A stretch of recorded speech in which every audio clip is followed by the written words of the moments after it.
Joseph, oui, oui, des nouvelles de Joseph qui a été gravement touché samedi à Narbonne. Donc là, il est toujours hospitalisé au CHU de Montpellier au service neuro. Donc voilà, il est toujours sous surveillance. Voilà, ça progresse, mais voilà, on se doit de rester prudent pour déjà par respect par rapport au corps médical et puis parce qu'il est encore aussi tôt pour se prononcer sur des choses d'un côté ou de l'autre. Donc voilà, ça progresse, mais voilà, on attend encore des résultats chaque jour pour connaître l'évolution exacte et de manière plus sécuritaire, en tout cas sur la suite de sa convalescence. Le premier incontesté de cette poule, qui maîtrise son parcours depuis pas mal de mois maintenant, donc voilà, on sait à quoi s'attendre.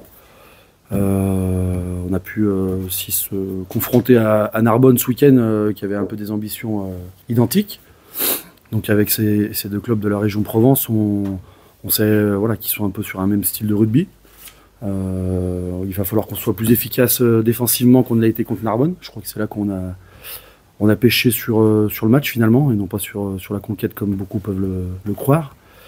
Donc voilà, on s'attend à nouveau à un gros défi.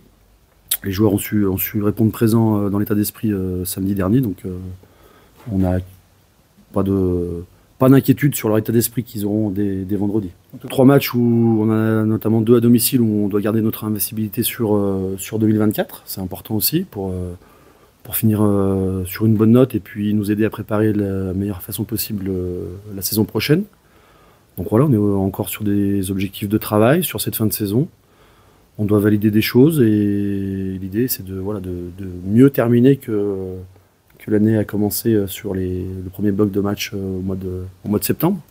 Donc je crois que les joueurs sont conscients de ça aussi, ils ont envie de bien finir tout simplement. Voilà, pour eux, pour les supporters, pour le club et puis pour mieux préparer et bien préparer cette intersaison surtout. Ouais. On en a plus d'une vingtaine qui sont sous contrat encore. Donc voilà, ceux-là on se pose pas la question. Maintenant, c'est sur les 8 joueurs qui sont en fin de contrat. Combien si on peut faire un ratio de 50-50? Ouais, complètement. Ouais. Au-delà de l'aspect vraiment technique et rugbystique, on veut des joueurs qui soient aussi. Qui ont su faire preuve de beaucoup d'humilité jusqu'à maintenant, qui ont été dans le travail.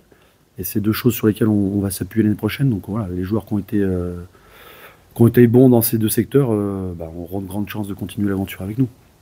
Il va conforter l'état d'esprit général. Après, on ne va pas s'arrêter sur un match non plus.